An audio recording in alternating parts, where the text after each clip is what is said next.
Este é um tema em destaque nesta hora da SIC Notícias. Em estúdio temos Carla Oliveira, da Associação Sindical de Juízes Portugueses, Inês Ferreira Leite, jurista. Carla, começo por si. Este entrevistado, a propósito deste caso, o responsável da Associação Sindical de Juízes diz que não cabe ao juiz fazer acórdãos para agradar a políticos ou a associações que contestam, nomeadamente, este acórdão. Não deverá um juiz estar atento aos sinais sociais? Nós vivemos uma época onde esta questão está particularmente em debate. Está. Boa tarde. Boa tarde. De facto, estas questões estão em debate permanente. O que se quis dizer e o que se quer dizer com isso é que o juiz, ao contrário da população em geral, da comunidade, tem que decidir com ponderação, com cabeça e, sobretudo, de acordo com a lei. Ou seja, o que nós quisemos dizer, e nesse aspecto parece-me que é evidente, e aliás várias pessoas e várias autoridades, até habitualmente críticas das decisões, têm dito, é que juridicamente este acórdão, esta decisão, está correta. O que não significa que a decisão não pudesse ser outra e estar igualmente correta. Agora, o que nós já conseguimos perceber, e parece-me que isso é evidente, não só por força desta situação, como também de outras situações mais ou menos recentes, é que este tipo de solução parece não agradar à comunidade. E não agradando à comunidade, talvez seja de ponderar, não que os juízes passem a decidir de outra forma, desrespeitando a lei, mas talvez alterar algumas normas que, de alguma forma, não deixam de limitar também o poder de decisão do juiz. Ou seja, tornar a legislação aplicável nestas matérias mais conforme com a vontade manifestada pela sociedade. Aqui a questão da decisão, e se estes homens, quando nós tivemos conhecimento desta notícia, quanto à decisão, se a pena se mantém suspensa, se foi ou não agressão sexual ou violação, como é que foi, a questão é, e já falámos disso noutros casos, o texto do acórdão. O texto do acórdão diz que não há danos físicos, não há violência, há uma solução mútua. Bom, deixe-me, eu daquilo que pareceu... Eu sinceramente, e eu sou mulher, não é? Mas eu também sou. É isto que me faz confusão, somos todas mulheres. É isto que me faz alguma confusão. É uma condenação, um acórdão que, de certa forma, acompanha o seu tempo. Deixe-me dizer-lhe, não só estamos aqui mulheres, como também, neste processo daquilo que já percebi, existiu uma decisão em coletivo, em primeira instância, proferida por 3 juízas, e em segunda instância foi uma decisão portanto, proferida por um juiz e por uma juiz, sendo que a relatora, portanto, quem escreveu o texto do acórdão, embora confirmado pelo colega de coletivo, foi uma senhora também. Portanto, neste processo tiveram intervenção 5 magistrados e 4 são mulheres. Há mulheres que não se conseguem colocar nos sapatos dos outros como homens, não é?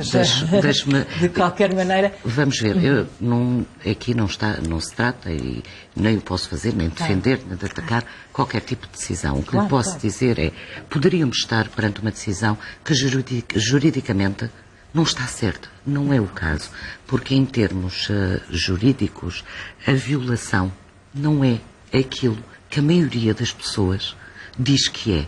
Ou seja, e eu isso já percebi, parece-me que todos nós já percebemos, a maior parte das pessoas entende que a violação, para que exista a violação, basta a pessoa não dar o seu consentimento. Ou, neste caso, a pessoa estar inconsciente. Aí temos uma violação. Não temos, juridicamente, isso não é violação. E talvez fosse de ponderar, alterar a lei. E para alterar... A partir do não, é violação. Ou não dizer coisa nenhuma, não é? Veja, a partir do momento em que o sentimento da comunidade parece ser esse, talvez isso deva ser discutido, pelo menos. Mas a minha questão vem a montante, que é, temos a lei assim, a violação, o enquadramento, e já vamos falar disso em pormenor para que as pessoas nos consigam acompanhar. Apesar de na lei dizer que o que aconteceu não foi violação, porque é que no texto do acordo aparece sedução mútua? Qual sedução mútua? Parece-me que essa expressão foi referida a propósito da concretização e do contexto concreto em que os factos terão ocorrido, ou o que aconteceu antes. Vamos ver uma coisa, eu vou-lhe tentar, talvez, isto não é fácil explicar para um leigo, eu vou tentar é fácil, explicar. Mas é importante que se explique, claro, não é? Eu vou-lhe explicar, por exemplo, um homicídio, que é o crime talvez que as pessoas melhor entendem. Morre alguém, não é? Temos que ter um morto. E o matar a pessoa, dar-lhe um tiro, já praticou o crime. Exceto se existir alguma causa de exclusão da licitude, nem vamos discutir, para não complicar. Agora, se matou essa pessoa porque chegou à rua, não gostou da cara dela, ou não gostou do olhar que a pessoa lhe lançou e deu um tiro, é uma situação. Ou se esse tiro é dado, por exemplo, estou a dar exemplos, na sequência de uma discussão entre as duas pessoas em que, de alguma forma, uma delas, há troca até de questões, ou há agressões mútuas, ou troca de palavras menos agradáveis. O contexto é diferente. Eu não lhe vou dizer sequer qual é mais grave ou menos grave. O que lhe digo é que nós não podemos aferir a medida concreta da pena a aplicar a um determinado crime sem perceber exatamente em que condições ocorreu. Porque, veja, no caso do homicídio, podemos ir uma pena, no caso do homicídio qualificado, até 25 anos. A moldura é muito grande. A disparidade. Qual é o critério para fixar em 15, ou em 18, ou em 25? Tem que ser necessariamente através do contexto concreto. Ou seja, em que situação real, quais foram os factos que rodearam a prática deste ilícito. Também há aqui uma questão. E eu julgo, peço desculpa, que essa expressão que me falou terá sido mencionada a propósito da medida da pena. Ou seja, o Tribunal concluiu que provou-se isto, com base naquilo que se provou, o crime é este, ou seja, o abuso sexual de pessoa incapaz, não me recordo o nome, incapaz de resistência, e não violação, porque a pessoa estava inconsciente e, como tal, cai neste tipo, não é? E a partir daqui vamos situar dentro deste tipo, cuja pena vai de tanto, um mínimo, a tanto, por exemplo, aqui neste caso, no caso do abuso sexual que estamos a falar, vai de 2 a 10 anos. Dentro desta pena, eu tenho que encontrar a pena adequada. E para chegar à pena adequada, eu tenho que saber o que é que rodeou, as circunstâncias concretas em que estes factos foram praticados. E volto ao tal exemplo do homicídio. A pessoa chegou à rua e deu um tiro na cabeça de quem encontrou porque não gostou da cara, ou foi na sequência de uma discussão. Atenção, nada, mas nada, justifica que se mate alguém. Mas às vezes há acidentes num homicídio e ninguém viola alguém por acidente. Deixe-me dizer, mas esses casos de acidente são aqueles que eu disse que não ia falar. Pronto. Já voltamos a falar. Tal como aqui, deixe-me só acrescentar, tal como aqui, não está em causa, nem ninguém pôs em causa, que este crime não é gravíssimo. Tanto que a moldura aplicável 2 a 10 anos demonstrou. É um crime grave. Não é? Ou seja, a pessoa inconsciente que é abusada sexualmente, o crime é sempre grave. Mas vamos ter que o situar. Sim, mas já vamos falar. Eu queria que daqui a pouco também explicasse a diferença entre violação e agressão sexual e onde é que mudam as penas e mudar o contexto em que é aplicada uma pena.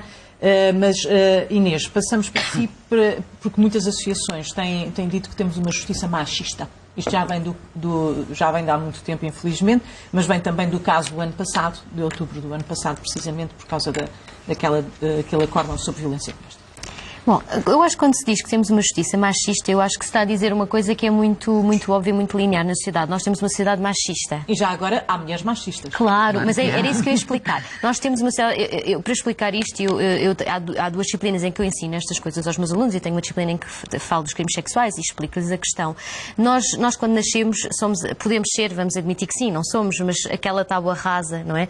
Que não temos lá nada. Mas desde que nascemos até ao longo da nossa vida, vai-nos sendo inserido uma espécie de programa não é? Na nossa formação, que é o processo da aculturação, a nossa socialização, e esse programa que existe na sociedade portuguesa ainda é, pelo menos tendencialmente machista. Já foi muito mais, estamos a fazer progressos, mas todos nós, todas e todos, desde que nascemos, recebemos esse programa. E, portanto, todas as nossas percepções, as nossas convicções, se não forem questionadas, se não fizermos uma reflexão mais profunda, se não formos chamados à atenção para pensarmos sobre a questão da igualdade de género, elas vão ter uma tendência machista. Da coisa tão simples como vê-se uma asneira na estrada, é mulher de certeza. Não é? Coisas tão... eu já me apanhei a fazer isto, todos nós, não há ninguém que esteja imune a isto, porque alguém para ser imune tinha que ter sido criado na Lua, não é? E não aqui em Portugal, socializado aqui. E, portanto, o juiz e as juízas, quando decidem, eles estão dentro deste contexto. Mas estão dentro de um contexto que não é o cidadão comum. Não, mas isso é outra coisa. Não é um pensamento solto de café. Vejamos. É um pilar da sociedade. Nós vivemos, e eu estava a enquadrar no momento em que vivemos. E é importante que as decisões e os decisores estejam, e os juízes tomam decisões, estejam no tempo. Mas vemos que o direito muda mais devagar do que a sociedade. E isso é normal e até é bom. Isso daria outra discussão. Isso é normal e é bom. É bom? Não, é bom porque o legislador e a própria jurisprudência não pode estar a mudar ao sabor de mudanças que às vezes são muito fugazes na sociedade. Mas, Inês, ninguém tem interesse nisso. O que eu falava com a Carla, eu parece que estou aqui a discutir, não estou a discutir. Estou a tentar, nós competimos. O tempo que nós temos a debater todas as vertentes, que é tão importante. Claro.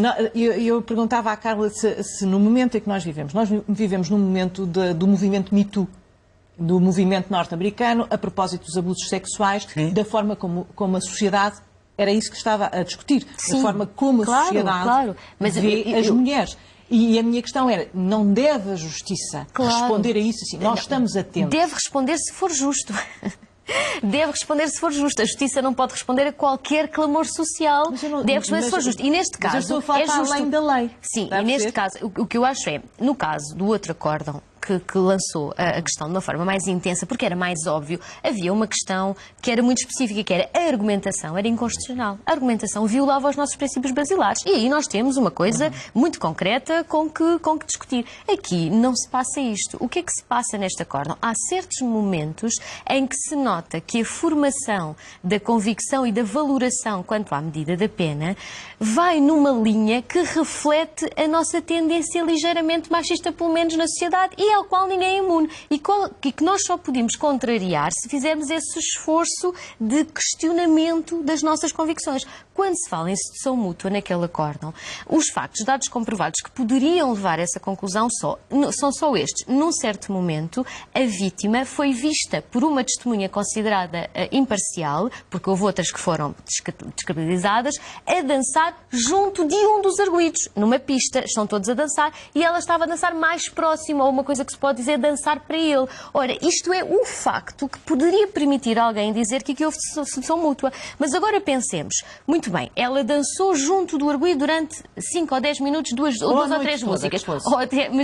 Mas quer dizer, vamos ver, isto é pouco para dizer que há um ambiente de sedução mútua. Mas acima de tudo, a questão é, ela foi violada em sentido leigo, não em sentido técnico ou jurídico, que essa é outra questão que eu acho extremamente importante, por 2 homens.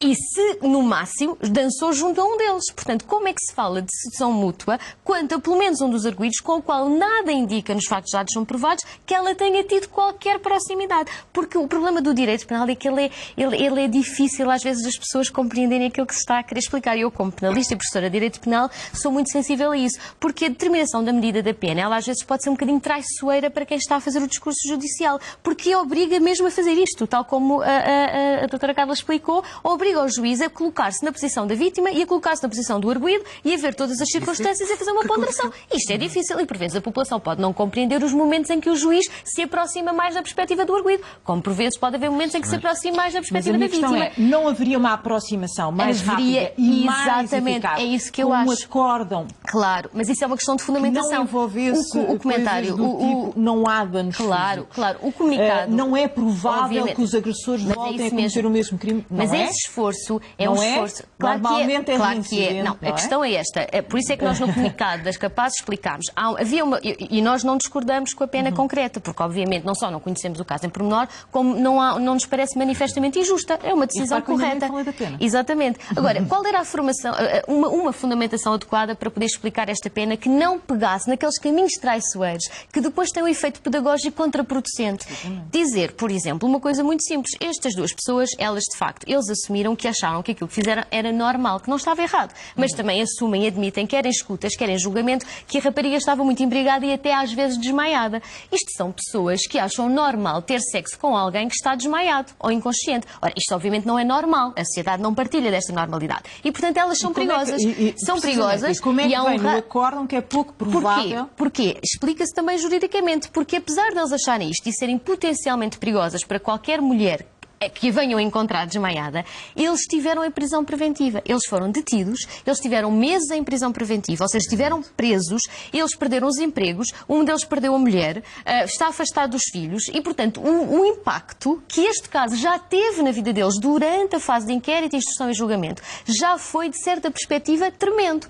Para a perspectiva deles, que ainda por cima acham que não fizeram nada de mal. Ou seja, aquele efeito que se pretende com a pena, porque a pena de prisão não é um castigo em si mesmo. Nós não pomos as pessoas na pena na prisão apenas porque sim, ou porque há clamores sociais, é porque ela tem que servir uma finalidade útil. A finalidade é demonstrar àquela pessoa, mesmo não a convencendo que o que fez estava errado, porque o direito nem sempre consegue fazer isto, mas que aquela pessoa perceba, nem que seja pelo medo de ir para a prisão, se eu voltar a fazer isto, eu vou mesmo para a prisão, isto é terrível. Ora, eles já lá estiveram. Os efeitos que a pena de prisão poderia alcançar, eles, em grande parte, já foram conseguidos. E esta era a argumentação perfeita para conseguir resolver este caso sem nos metermos em trabalhos. Quer dizer, muito bem, há um forte risco de reincidência, ou haveria, mas eles já estiveram presos, eles já tiveram estas consequências todas na vida deles. Então é legítimo admitir, e eu parece-me legítimo neste caso, que aquilo que eles já sofreram já foi suficiente para que eles, para a próxima vez que encontrarem uma mulher inconsciente, pensem 4, 5 e 6 vezes antes de fazer a mesma coisa. E por isso é que não é necessária, neste momento, e face à avaliação, uma pena de prisão efetiva. Não é preciso dizer que há um clima de sedução mútua, porque não tem, a meu ver, não acresce nada neste caso concreto.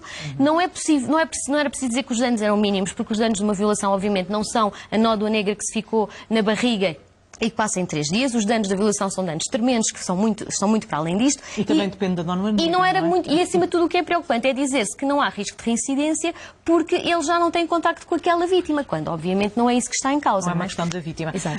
Carla, vamos então à questão da agressão sexual, violação e qual é a diferença em que é que os juízes... Veja, nesta situação, para que exista violação no sentido jurídico, conforme diz o arguido... Como a moldura penal, explique também a moldura penal. Para que exista, precisamos essencialmente, eu julgo que agora naquilo que nos interessa, que o agente, no caso o arguido, tenha colocado a vítima na impossibilidade de resistir. Será, por exemplo, o caso de colocar uma droga qualquer numa bebida. Já não é o caso de lhe oferecer bebidas, porque isso também se presume que qualquer pessoa adulta e responsável... Pode recusar.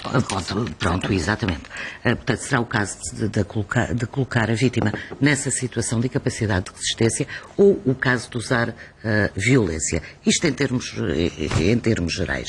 Neste caso, a vítima estava efetivamente incapaz de resistir, mas não se demonstrou, nem sequer foi alegado, nem me parece que isso seja qualquer questão que tenha sido arguida colocá-la nessa situação. Portanto, a senhora estava porque estava nessa situação e o arguido aproveita-se dessa situação. Não se demonstrou também que tivesse existido violência. E quando não se demonstra a existência da violência, não podemos entrar no crime de violação.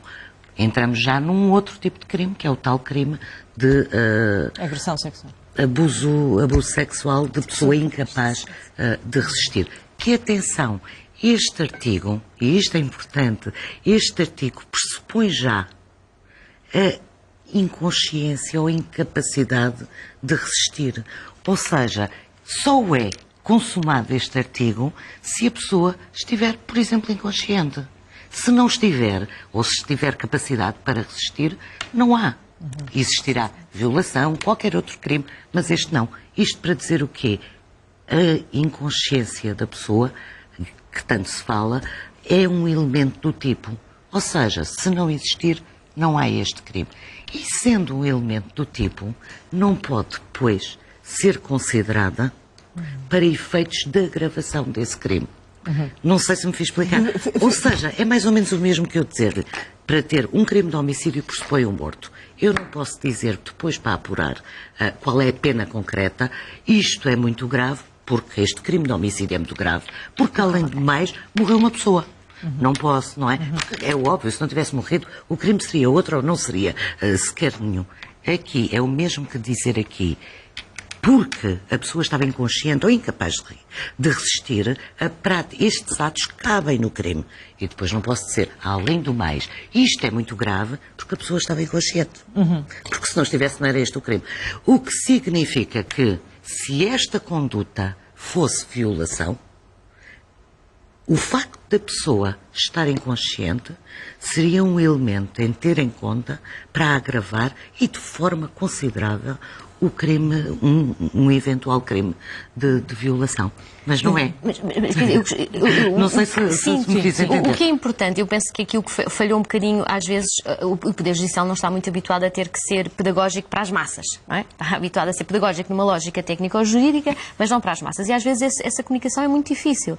E eu acho que o que se pode explicar é, o crime de violação tem uma pena de 3 a 10 anos. O crime de abuso de pessoa incapaz de resistência tem uma pena de 2 a 10 anos. Ou seja, o legislador não dá um valor axiológico, termos de gravidade, sensibilidade, muito diferente a estes dois crimes. É uma questão de técnica, de tipicidade, porque é que se chama um violação e outro abuso sexual. Isso não é o importante nesta questão. Era explicar, muito bem, o legislador diz que isto tem que ser abuso sexual, mas a gravidade é a mesma. E nós, socioculturalmente, podemos falar disto como violação, independentemente depois do tipo ser abuso sexual, porque nós temos isso noutros crimes, não é? Sendo certo, peço desculpa que, sendo violação, é o que eu lhe estava a dizer, já temos o facto da pessoa estar inconsciente, sim, que agrava consideravelmente o crime em si, e sendo... Mas nem é possível violar uma pessoa que está inconsciente, sem ser também do tipo a inconsciência, porque ao que se colocou a pessoa na incapacidade de resistir, e é violação, e já está inconsciente, ou a pessoa colocou-se a si própria na incapacidade de resistir... Pode usar a violência a uma pessoa que claro, mas normalmente não se usa violência. Mas a questão, havia aqui outros agravantes que podiam e deviam ter sido valorados, não é? O facto de eles terem, os dois, embora não se tenha demonstrado que houve aqui uma decisão conjunta do ponto de coautoria. Não há coautoria, mas presume-se que não. Isso era discutível, mas agora já sei. Mas aliás, não se considerou. Desculpa, se existisse coautoria, cada um deles teria praticado dois exatamente. crimes. Isso não foi. E portanto foi aqui difícil. Ou seja, não se terá demonstrado, não será demonstrado essa decisão conjunta. Mas pelo menos há uma coisa que aconteceu. Aconteceu que portanto, abusa dela sexualmente, ou viola, quer dizer, em termos leigos, e sabendo, quer dizer, de certa forma, de alguma forma também, que sabe que o outro vem aí e também vai fazer o mesmo, e o outro sabe que o outro já fez, quer dizer, há aqui alguma atuação conjunta. Isto é uma agravante do ponto de vista, aliás, até do Código Penal. E depois eles eram funcionários da discoteca, de facto, e tinham o dever e a obrigação de garantir a segurança e não exatamente aquilo que fizeram. Isto são gravações de ilicitudes genéricas que se aplicam a todos os tipos de crime e podiam e não foram valoradas e, portanto, eu compreendo que, por vezes, aqui há sempre uma pré-ideia e, de facto, eu compreendo a pré-ideia de que não era necessária uma pena de prisão efetiva. Eu compreendo essa pré-ideia. Essas circunstâncias servem apenas para a determinação da medida concreta da pena. E neste caso que tanto se discute, essa questão não estava em causa, porque o Ministério Público, ao que me pareceu, concordou com a pena. Não houve discussão acerca da pena. Os 4 anos e meio estão muito bem. A questão é suspender ou não. Ou não suspender. E o recurso terá sido apenas para isso. Ou seja, um tribunal de recurso não tem sequer que se pronunciar sobre a medida da pena num caso destes. Podia, pura e simplesmente, dizer a pena aplicada foi esta, não está em causa, vamos ao que interessa, que é saber então, se eu, se suspende ou não. De certa forma, estava a ouvi-las às duas a falar da pena e do enquadramento legal e da lei, se o que é que se adequa a cada um dos crimes, mas eu volto à minha questão inicial. Os juízes e as pessoas que fazem os vários elementos da justiça estão sensíveis à mensagem que passam da violência contra as mulheres, no caso contra as mulheres, obviamente também será contra os homens, a violência, o momento que nós vivemos de tentativa de combate desse tipo de... Carla, queria... Eu julgo que sim, vamos ver uma coisa. Porque eu mais uma vez retomo o texto do acordo. Do caso do ano passado, nós andámos ali em volta do texto. Vamos ver uma coisa. No que respeita... A forma como isto não é aceitável. Há coisas que não são aceitáveis e outras que serão. Se me permite... E eu não vou comentar sim, mas é esse tipo de situações. Mas eu acho, e mais uma vez volto à questão de as pessoas são juízes, são advogados no seu tempo, sentindo o seu tempo. Mas veja, e muitas vezes não vão para além da lei, não é? Vão para além do que a lei diz. A lei diz 4 anos e meio é uma boa pena e deve ser suspensa. Mas a lei não diz isso. A lei diz. A lei não diz isso. De tantos a tantos. Mas, sim, a pena é encontrada. Mas vamos concordar que a pena é adequada. Em relação à mensagem que passa ao acordo. Ou suspender. Não ao suspender, ao texto, à sedução, não voltam a fazer. As pessoas têm que eu tenho a sensação que este texto não reflete a necessidade de combater a violência contra as mulheres. Estou certa, estou errada, o que é que acha? Eu já lhe expliquei aquilo que me parece que é esse contexto de sedução mútua. Sim, mas tem a noção do que é que sou? Veja, é circunscrever os factos. Posso lhe dizer o que é que sou? E se me permitem também os telespectadores em casa, é um bocadinho, ela está para pedi-las. Eu não me parece que existe essa sensação. Veja uma coisa. Eu não estou a inventar isto, eu ouvi. Eu admito que E eu achei que esta questão devia ser discutida por causa disto. Mas o que me parece é... E com o devido respeito que a expressão não é bonita. Mas veja, este crime é gravíssimo. E a própria lei, ao estabelecer esta pena, que é uma pena elevada, no nosso ordenamento jurídico, o diz. Ninguém pôs em causa. Estes arguidos foram condenados. Portanto, ao condenar um arguido... E como dizia a Inês, foram condenados logo em prisão preventiva, perceberam logo... Não, isso não foram... Eles estiveram condenados... Condenados é a expressão leiga. Eles estiveram... Olha, condenados no sentido mas estiveram que em prisão preventiva.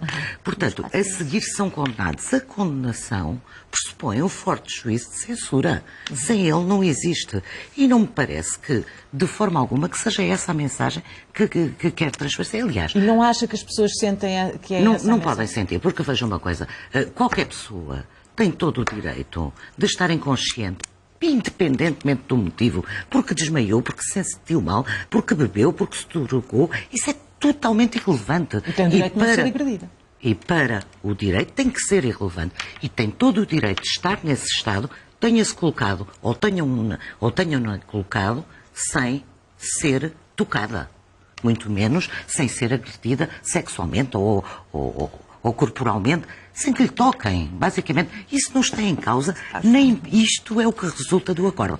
O que me parece é que existe uma mensagem, a pena de prisão não ser efetiva.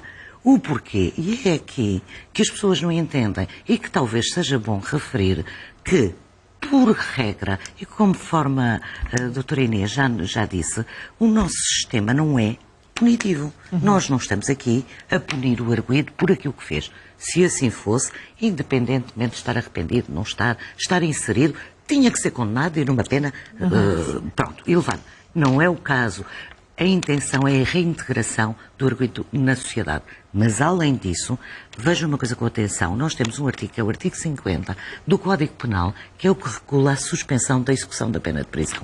Ou seja, o arguido é condenado a uma pena de prisão, a pena de prisão é 5 anos ou menos, o Tribunal tem necessariamente que ponderar se suspende ou não a execução dessa pena. E o próprio texto do artigo não diz o Tribunal pode, diz o Tribunal suspende a pena de prisão se verificar que da simples censura do facto e da...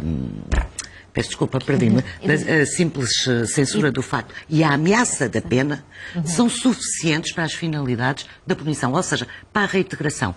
E digo-lhe mais, este texto, a forma como está escrito, pressupõe exatamente isso. A lei, o legislador, os partidos políticos reunidos na Assembleia decidiram que era assim que o sistema tinha que funcionar.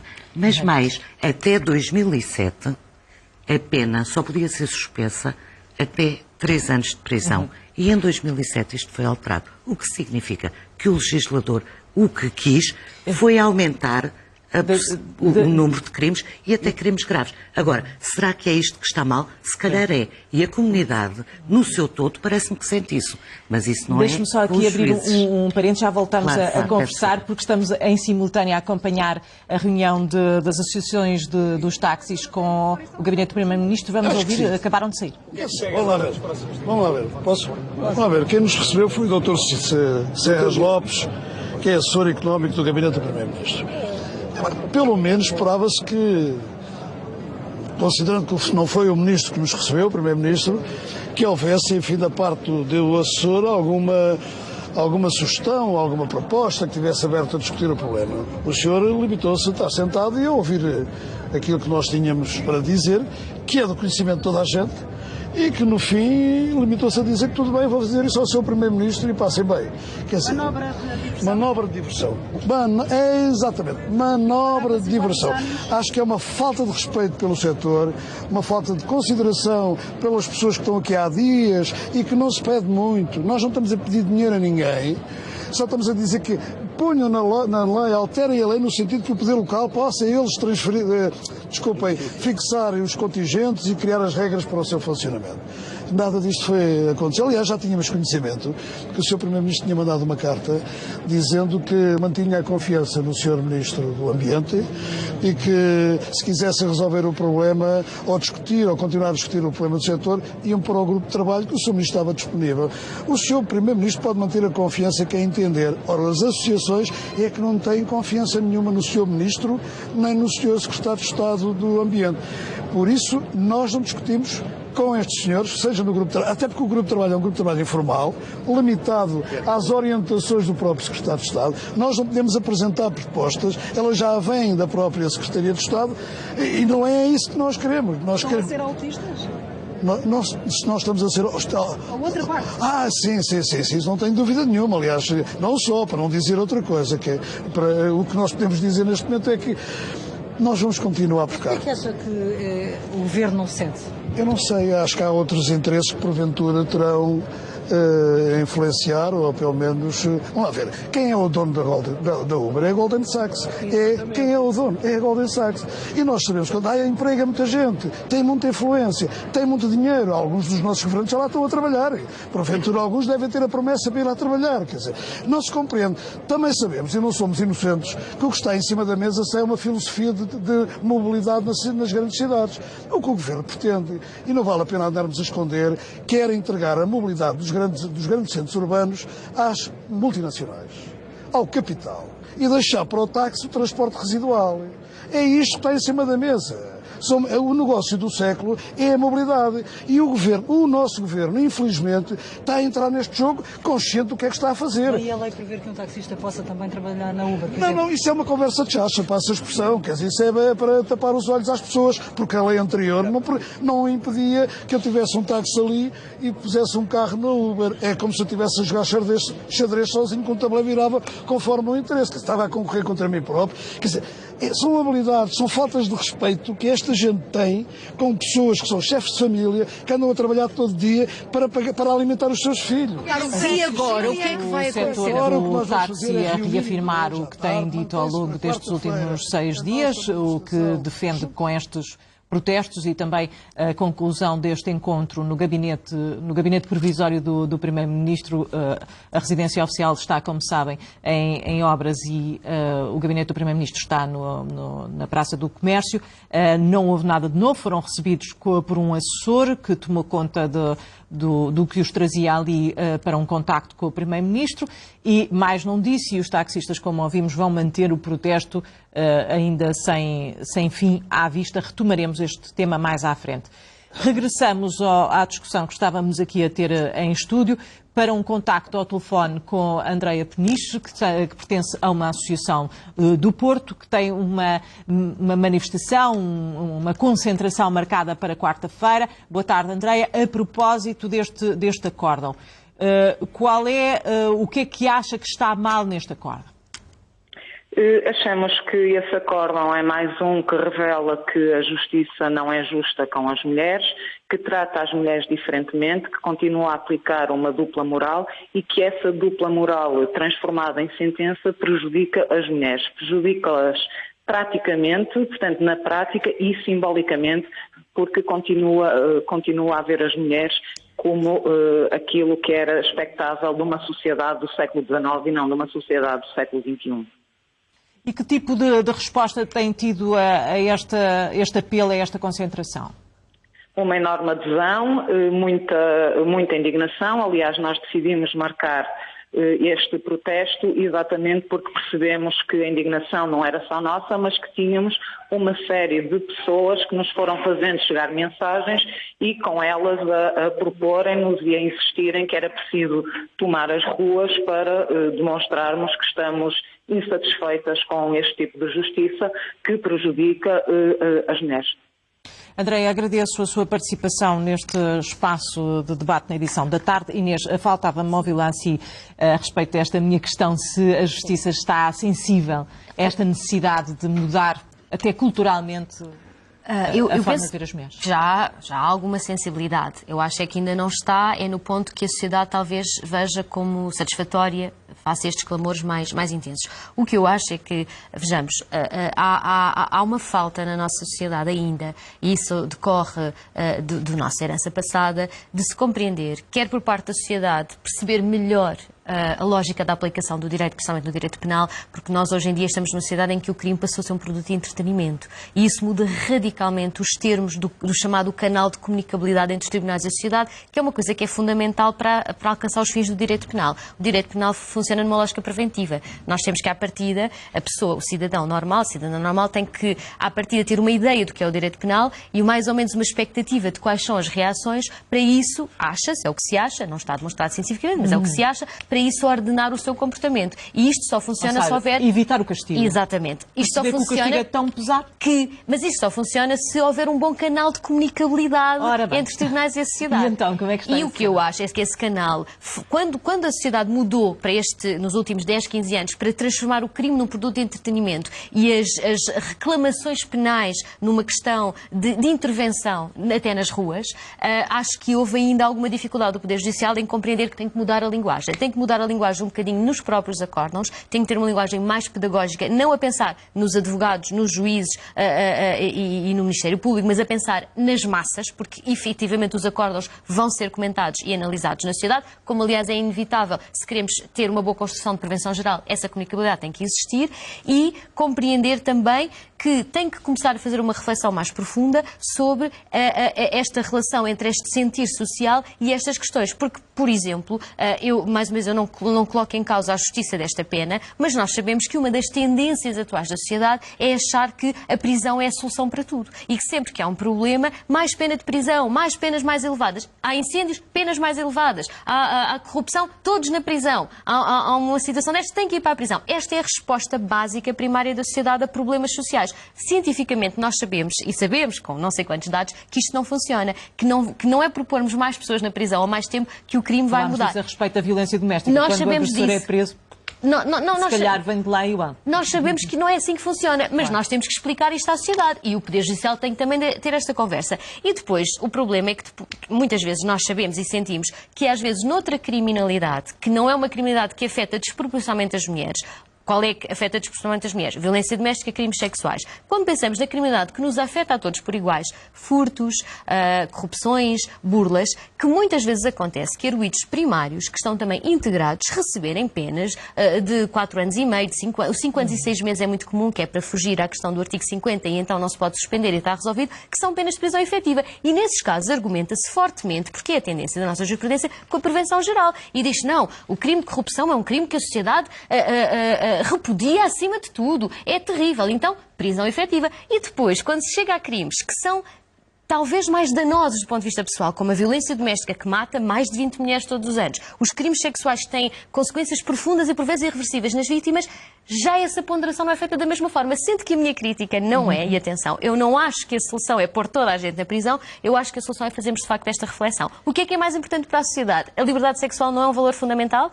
E isso tem que ter alguma consequência, alguma reflexão. Inês, Carla, obrigada pela vossa participação neste debate, à altura na edição da tarde. Para as notícias de desporto, penso que a seguir um curto intervalo.